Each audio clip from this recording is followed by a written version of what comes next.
Hello et bienvenue dans une nouvelle vidéo, un petit peu spéciale mais que je sais que vous adorez puisque aujourd'hui on va créer une identité visuelle avec la formule intensive pour un vrai client. C'est pour ma cliente Bianca qui a ouvert une boulangerie et donc, enfin non, elle n'a pas ouvert une boulangerie pardon, elle déplace en fait son local de boulangerie et en fait elle voulait profiter de ce déménagement pour créer une toute nouvelle identité visuelle. Donc en fait la formule intensive, qu'est-ce que c'est? Je vous la réexplique dans cette vidéo au cas où vous tombez sur ma chaîne pour la première fois grâce à cette vidéo là. Sinon je vous mets juste en haut une autre vidéo où j'ai fait la formule intensive et à l'intérieur je détaille beaucoup plus que c'est cette formule là, mais dans les grandes lignes c'est une formule intensive où on vient créer une identité visuelle en 24 heures. Donc en fait là pour Bianca, ça fait plusieurs semaines qu'on a programmé ce créneau là parce qu'elle voulait le réserver puisqu'elle avait un jour de congé, donc elle avait programmé depuis longtemps. Je lui ai envoyé un questionnaire stratégique et créatif, donc de 6 pages à peu près.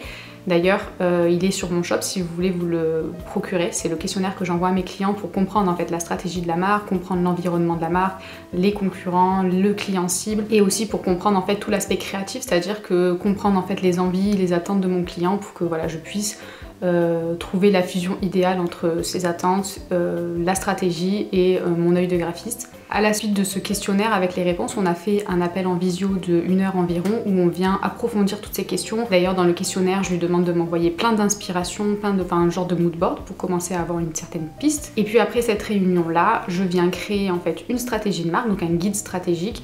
Et à la fin de ce guide, il y aura 2 directions artistiques et elle devra choisir entre les 2 directions. Donc je vous montrerai juste après laquelle elle a choisi. Pour cette formule intensive, bien évidemment, comme je l'avais précisé dans la première vidéo, je n'accepte pas tous les projets. Étant donné qu'on est contraint par le temps d'aller assez rapidement, je suis obligée de me concentrer soit sur des niches que je connais très bien, et à ce moment-là, il n'y a aucun problème, soit sur certains types de clients, c'est-à-dire soit vous avez déjà une idée de ce que vous voulez. Ça me permet de ne pas partir de zéro, mais d'avoir déjà une certaine piste, une vision, et après moi je viens la retravailler. Ou alors vous n'avez aucune piste, vous savez pas du tout ce que vous voulez, mais à ce moment-là vous me faites 100% confiance, vous aimez mon style, vous aimez ma manière de travailler et vous me laissez carte blanche, et là du coup c'est beaucoup plus simple pour moi aussi. Sinon voilà.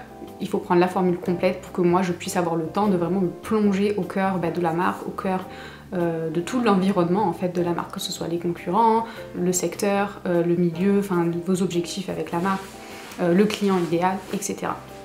N'hésitez pas si vous voulez qu'on fasse la formule intensive ensemble, de tout simplement m'envoyer un formulaire, enfin remplir le formulaire qu'il y a sur mon site et en fait on en discutera ensemble pour savoir lors de l'appel découverte, savoir si c'est adapté ou non en fonction du projet. Donc là il est 8 h, on va commencer en fait l'identité visuelle, on va passer la matinée donc à développer le concept, donc il y a un seul concept à développer pour cette formule là. Entre midi et 2, du coup, je lui laisserai le temps de pouvoir analyser l'identité visuelle que je lui aurais proposée. Et puis on va passer l'après-midi à faire des allers-retours. Donc là, j'ai déjà commencé à me faire un petit tableau sur Illustrator avec un petit peu tous les éléments clés. Et je vous montre tout de suite le mood board qu'elle a choisi. Donc le premier concept, la première direction artistique que j'avais proposé à Bianca, c'était l'artisane. On avait ce mood board là avec des couleurs qui se rapprochaient un petit peu des viennoiseries, donc avec ce orangé. Le bordeaux, elle m'en avait beaucoup parlé parce qu'en fait elle refait la décoration de sa boulangerie et elle a installé des fauteuils en velours bordeaux, donc on pensait potentiellement dans un des mood boards à partir sur la couleur bordeaux. Au niveau des logos, on en avait aussi discuté, elle voulait potentiellement avoir un logo, enfin une déclinaison de son logo sous forme d'emblème qu'elle pouvait faire en stickers et à poser un petit peu sur ses boîtes, etc. Donc voilà pour le mood board numéro 1, donc artisan. Ensuite on a la direction artistique numéro 2, donc que j'ai appelée douce. Et là on est parti sur des teintes voilà, beaucoup plus neutres, beaucoup plus douces, et on a enlevé cette couleur bordeaux puisqu'on avait envie de voir ce que ça pouvait donner sans la couleur bordeaux, et on a des couleurs vraiment très naturelles, très douces, de terre, et ce vert en fait qu'on a fait ressortir pour mettre encore plus en avant le côté naturel de la marque. Et donc elle a fait son choix depuis un petit moment, je suis au courant du choix cette fois-ci depuis un moment, et en fait elle a choisi lequel vous auriez choisi vous. Et elle est partie sur artisane, donc le mood board 1 avec cette fameuse couleur bordeaux. On se retrouve maintenant du coup sur Illustrator et donc je vous ai préparé, enfin je me suis préparée, je vais pas commencer à parler 1000 ans sur la caméra sinon je vais jamais y arriver dans les temps. J'ai créé un petit mood, enfin une petite planche sur Illustrator pour pouvoir commencer à m'aider, donc j'ai remis le mood board qu'elle a choisi avec la palette de couleurs qu'on avait sélectionnée. J'ai également mis les mots qui sont ressortis un petit peu de la stratégie qu'on avait mis en place et puis voilà l'appel qu'on avait fait ensemble. Donc on a ressorti un petit peu des mots traditionnels, authentiques, accueillant et naturel. C'est des mots-clés, des valeurs qui lui tiennent à cœur et qu'elle voudrait retransmettre. C'est le message en fait qu'elle voudrait transmettre à travers son identité visuelle. La contrainte que j'avais avec ce projet-là, c'est que Bianca ne voulait absolument pas des symboles qui soient, ou un logo qui soit trop proche de ce qu'on fait en boulangerie, c'est-à-dire qu'elle voulait pas d'épis de blé, pas de main, voilà, un petit peu tous les trucs clichés qu'on voit sur les trucs de la boulangerie. Elle n'est pas contre une illustration de viennoiserie, ce genre de choses, mais elle voudrait quand même que ce soit un petit peu abstrait. Enfin, c'est ce que je lui ai suggéré en fonction de ce qu'elle m'avait dit et de la stratégie qu'on avait mis en place. Ce qu'il faut savoir donc pour le logo de Bianca, c'est qu'elle est réputée pour sa brioche, et donc c'est pour ça que je me suis mis un petit peu des références d'illustration de brioche pour pouvoir voilà, avoir un petit modèle pour voilà, parce que je pensais potentiellement à intégrer ça dans son logo. Donc je me suis mis des petites références également de pain, voilà, de choses qu'elle fait, des baguettes, etc. Je sais pas du tout si on va s'aider de ça, mais en tout cas, si on arrive à trouver quelque chose, ça peut être sympa. Donc je vais tout de suite déjà commencer par me marquer le nom. Et donc le nom c'est Boulangerie Bianca. Voilà, ça c'est le nom et voilà, écoutez, on va commencer la création du logo. J'ai quelques petites idées en tête, comme je vous l'ai dit, depuis quelques semaines, j'ai des petites choses qui me sont venues en tête. On va tester ça en croisant les doigts pour que la première idée soit la bonne. Et je vous tiens au courant. Quand j'ai vu le nom Boulangerie Bianca, j'ai tout de suite été interpellée par les deux initiales B et B. Je me suis dit qu'il y avait vraiment quelque chose à faire. Et les arrondis des B me faisaient vraiment penser à la forme de la brioche. Donc du coup je les ai mis à l'horizontale et côte à côte, sauf que le rendu comme ça me faisait trop penser à un dentier, donc non, j'aimais pas du tout. J'ai essayé donc de faire les formes moi-même et je trouvais ça déjà beaucoup mieux. J'ai essayé donc de le mettre sur 4 dossiers pour avoir vraiment les 2 B, mais non, j'arrivais pas à m'enlever l'idée du dentier, donc j'aimais pas du tout. J'ai ensuite incliné pour accentuer encore un peu plus le côté brioche sur les 3 bosses. Et puis on avait ce côté accueillant qu'on voulait mettre en avant, le côté aussi ancien. Donc j'avais cette idée de kiosque, de porche devant les maisons avec les barrières sur le devant. Ça me faisait aussi penser à un étalage sur une boulangerie, dans une boulangerie, où on met les viennoiseries dedans. Donc j'ai essayé plein de choses, mais finalement j'ai très vite abandonné l'idée parce que je trouve que ça ressemblait trop à une pâtisserie et c'est pas du tout le chemin sur lequel je voulais aller. Donc je me suis reconcentrée sur cette idée de porche devant une maison pour le côté vraiment accueillant. Donc j'ai fait des barrières sur les 2 extrémités de la brioche et je commençais à avoir un résultat qui me plaisait pas mal. Donc j'ai incliné les barrières extérieures pour un peu gruger et avoir un meilleur rendu visuel.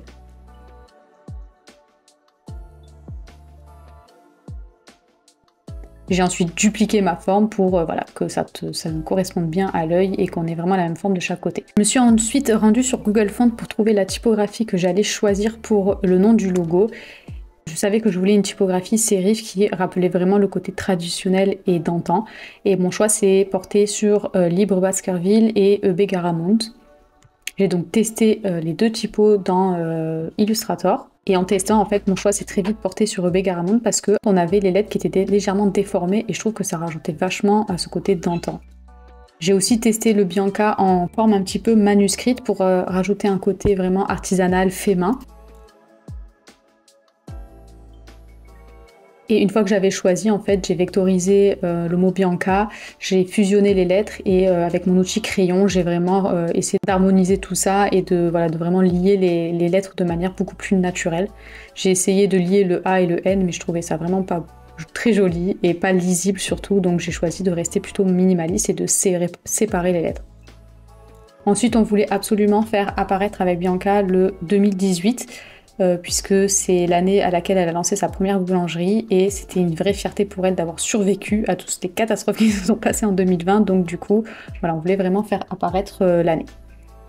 Je me suis ensuite penchée sur le logo secondaire, donc cette fois-ci un logo plus horizontal étant donné que le logo primaire était plus vertical. Par exemple, c'est un logo qu'on peut utiliser sur les baguettes, sur les papiers des baguettes, qui sera vraiment horizontal pour le coup. J'ai tout simplement repris les mêmes éléments que le logo principal, mais disposés de manière un petit peu différente. Et ça lui permet aussi d'avoir un logo où le nom de la marque, le nom de la boulangerie sera plus mis en avant que le logo principal. Je me suis ensuite attaquée à ce fameux emblème, donc on dit merci les cuts, merci le montage, merci la version accélérée parce que j'y ai passé un temps fou.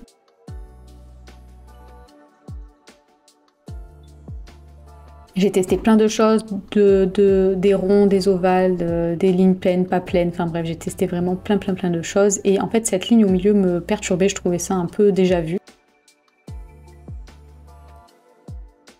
Et en fait, j'ai pensé à l'épi de blé, donc j'ai en fait fait cette petite forme ovale tout autour et je l'ai en fait inclinée pour vous donner un effet de champ de blé, un effet de mouvement. Et on a ce fameux icône brioche qu'on pourra utiliser sur tous les éléments de la communication. Ensuite, je suis venue coloriser le logo en le testant sur ma palette de couleurs et donc encore une fois, donc bingo, le logo passe trop bien avec la palette de couleurs qu'on a soigneusement sélectionnée la dernière fois lors de la stratégie de marque.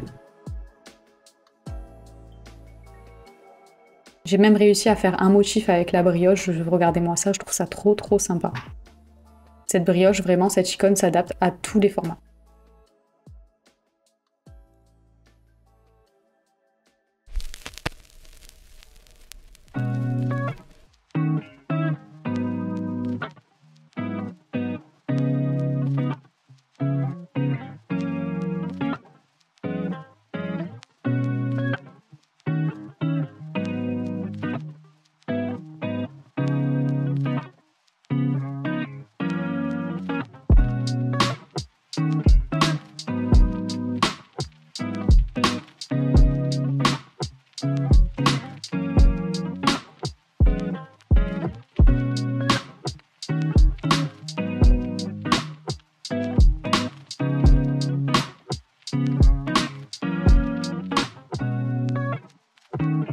Je viens de terminer l'identité visuelle de Bianca, j'ai fini de faire la présentation du concept et je viens de lui envoyer par mail, donc là il est 11h58, donc on est super bon niveau timing.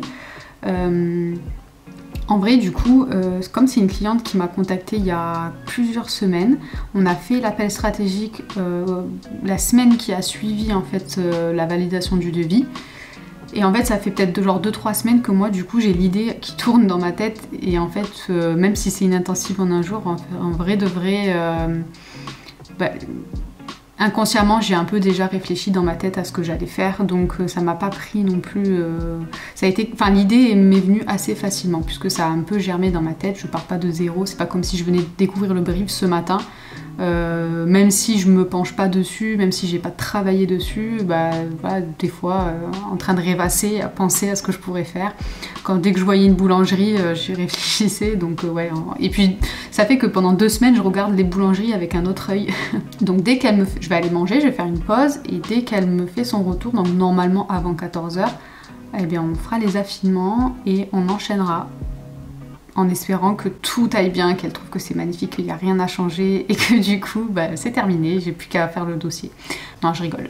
S'il y a des affinements, je les ferai avec grand plaisir. Et voilà, on va se faire un visio dès qu'elle a terminé, enfin dès qu'elle a bien checké, pris le temps d'y réfléchir. Elle m'envoie un petit message et on se fait un visio pour en discuter. Je vais manger, que j'ai le ventre qui gargouille depuis tout à l'heure, j'espère que vous l'entendez pas. En vrai il est pas assez tard, hein, il est que midi, mais comme je suis levée depuis assez tôt, j'ai pas déjeuné en fait. Franchement quand c'est les journées intensives, tout est fait de manière intensive. Et donc du coup j'ai pas mangé, j'ai juste bu mon matcha pour me réveiller, je crois que je vais en faire un deuxième. Et parce que je suis pas une meuf du café du tout, je déteste le café. Et voilà. Je vais me reposer un petit peu, me poser un petit peu. En vrai, je dis ça, je me pose, mais bon, pour ceux qui verront le vlog dimanche, d'ailleurs, enfin, allez voir le vlog dimanche quand il sortira. Vous verrez que entre midi et 2, je vais pas beaucoup m'arrêter en vrai. Bref, je vous spoil pas trop. Allez voir le vlog dimanche.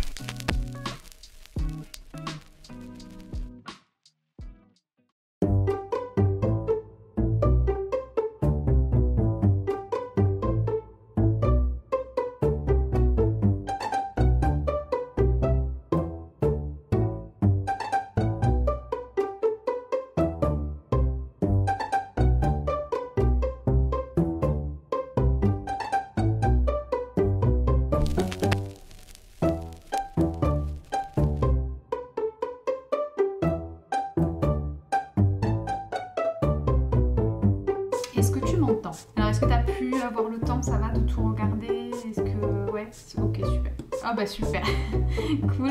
Et c'est vrai que comme ça fait plusieurs semaines, comme je me suis filmée en même temps, je l'ai dit à la caméra, genre... je regarde toutes les boulangeries à chaque fois que je passe devant depuis que je sais que je vais faire ce projet-là. Donc j'avais plein d'idées et j'ai une en particulier que j'avais en tête et que du coup j'ai appliquée. Et je pense que ça a bien fonctionné dès la première tentative. D'accord, donc peut-être un petit peu moins... accentuer encore un petit peu plus cet effet brioche finalement. Ok, à tout à l'heure. Je viens de terminer mon appel du coup avec Bianca, donc ça y est, j'ai eu son retour. Elle a adoré le concept, donc je suis trop contente parce que je l'aime trop, je le trouve trop cool le concept. J'avais cette idée là en tête depuis... Bon, enfin bref, je vais pas vous refaire tout le speech que vous avez fait tout à l'heure, mais bref, je l'avais en tête. J'avais hâte de le mettre à exécution et au final je me rends compte que ça match complètement, donc je suis trop contente. Et finalement donc elle veut que ça ressemble peut-être un petit peu plus à une brioche et on l'a affiné en hauteur et on s'est rendu compte que ça ressortait encore mieux.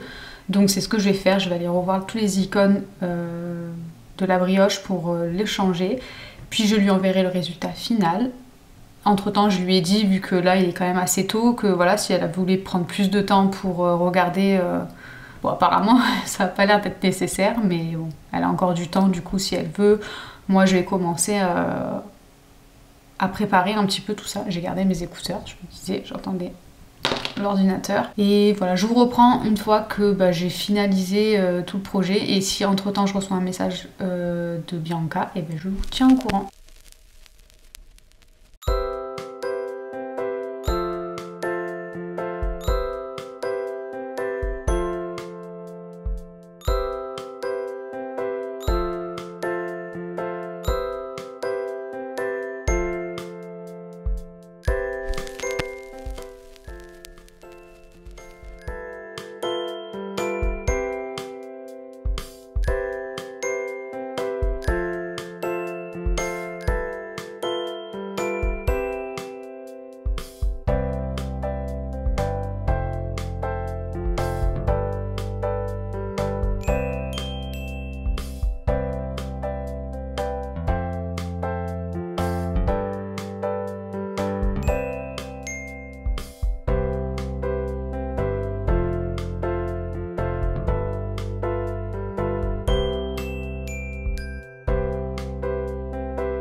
Ça y est, c'est fini, le projet est terminé. Je lui ai envoyé tous les documents, j'ai exporté des fichiers. Je vous ai laissé où elle devait me faire un dernier affinement, mais voilà, une fois qu'on a revu un petit peu la position la taille de la brioche, du symbole, c'était ok pour elle. Donc en fait j'ai exporté tous les fichiers, j'ai créé le dossier, j'ai fait la mini charte graphique, j'ai fait le brandboard, enfin le brandboard ou la brandboard.